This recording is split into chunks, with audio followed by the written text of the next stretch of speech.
Dans la pensée militaire française, Ailleret occupe une place doublement à part. D'abord parce qu'il est très mal connu en tant que théoricien. Son essai général de stratégie n'a jamais été publié. Il est encore sous forme, telle que je l'ai retrouvé, sous forme de polycopié. Et on est un petit peu perplexe face à cette négligence pour un ouvrage qui a été donc terminé en 1950, fin 1959, c'est-à-dire peu de temps avant que Ailleret prenne un commandement en Algérie, qui aura des conséquences tout à fait considérables. Le deuxième paradoxe, c'est que Ailleret est un homme qui a été essentiellement formé par l'armement. Si ça avait existé, il aurait été très certainement ingénieur général de l'armement. Donc sa formation de polytechnicien et non pas de Saint-Cyrien en fait déjà un homme à part, ce qui se retrouve immédiatement dans ses méthodes de raisonnement. Et puis, une autre caractéristique d'Ailleret, c'est qu'il entre dans la résistance, il est un des chefs de l'armée secrète, et il sera arrêté et déporté à Buchenwald, heureusement relativement tard, ce qui lui permet de s'en sortir vivant, ayant fait une expérience très caractéristique qui va le marquer dans la suite de sa carrière. Donc on a un homme qui, on le voit, est tout de suite en rupture avec les milieux traditionnels, qui a une méthode de pensée finalement assez originale de par sa formation, et surtout qui a une conception des rapports hiérarchiques tout à fait non conformiste, disons. Ailleret va être choisi finalement par De Gaulle après un premier séjour en Algérie. Il est choisi pour devenir commandant des forces françaises en Algérie, à un moment où se produit la grande crise donc du putsch des généraux,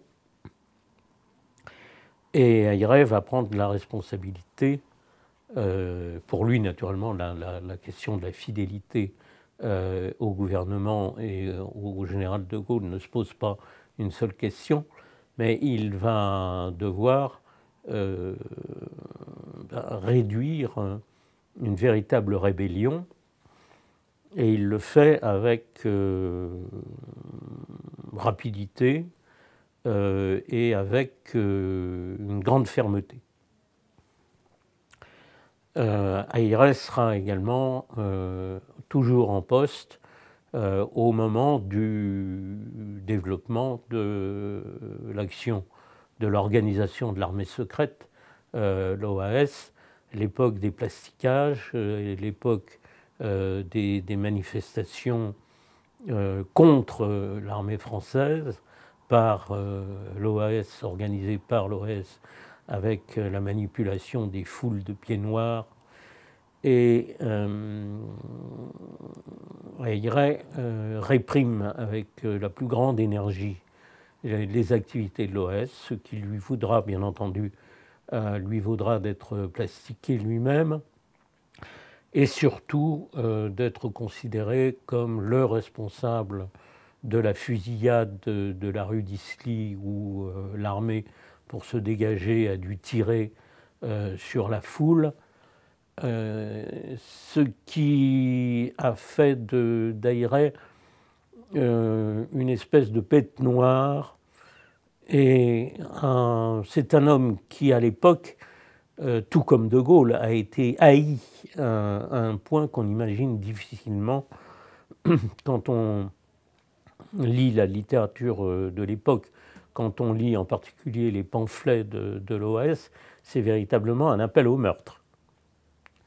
Et ça a eu, là encore, une incidence sur sa réflexion.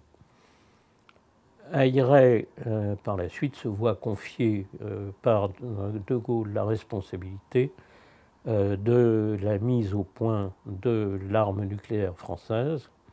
Il avait été auparavant, avant de partir en Algérie, responsable en France du développement de ce qu'on appelait les armes spéciales. Donc il retrouve un terrain qu'il connaissait bien. Et donc c'est lui qui va, après avoir contribué énormément à promouvoir l'idée de l'arme atomique en France, c'est lui qui sera chargé effectivement de la première explosion nucléaire, enfin des premières explosions nucléaires dans le désert du Sahara, sur le site de Reagan, appelé Gerboise Bleue, etc.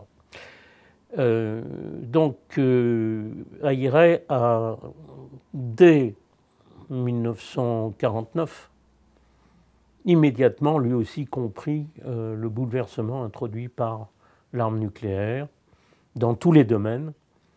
Et il a voulu immédiatement persuader les autorités politiques que la France ne serait rien si elle n'avait pas l'arme nucléaire. Et deuxièmement, persuader aussi ses collègues militaires que c'était une dépense nécessaire.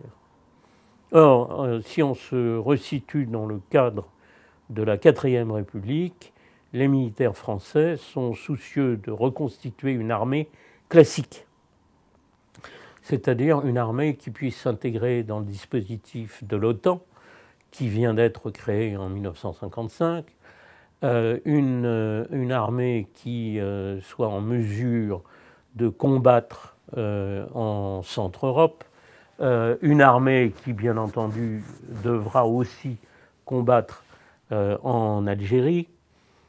Et tout cela paraît contradictoire avec le développement, l'acquisition de l'arme nucléaire, tout simplement en termes budgétaires.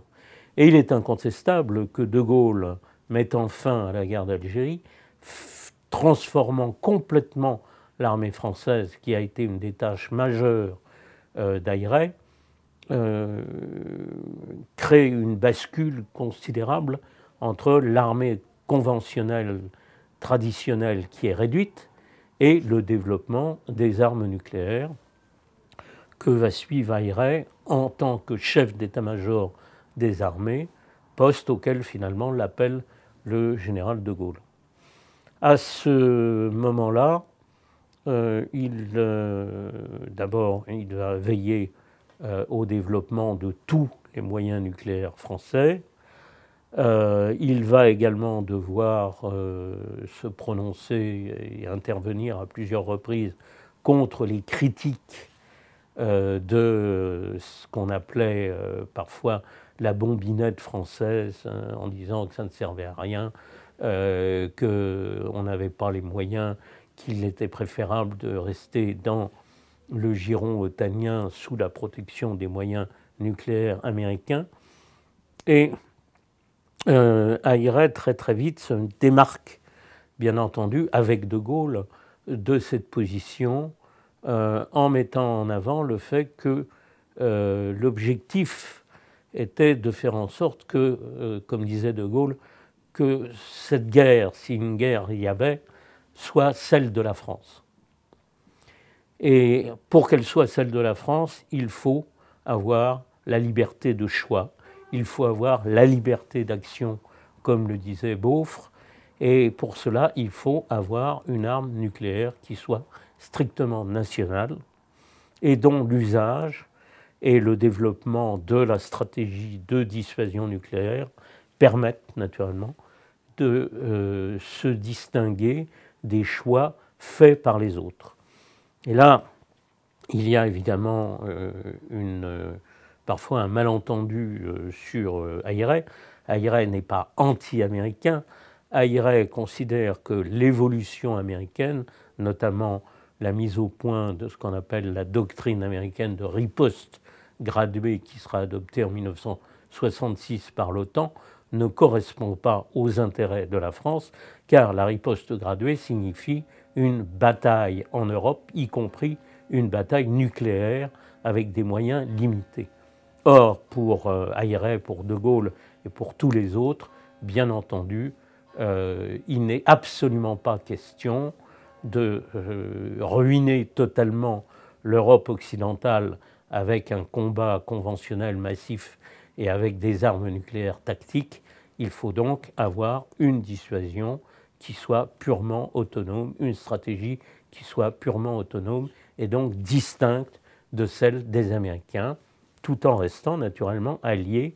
Mais c'est ce qui va aboutir à la décision de Gaulle de sortir de la structure militaire intégrée de l'OTAN et ensuite d'envisager l'évolution des moyens nucléaires français dans le fameux article défense dirigée ou défense tous azimuts, où Charles Ayret suggère que la France puisse n'avoir aucun ennemi désigné, ne s'inscrire dans aucune alliance particulière, mais disposer de moyens nucléaires.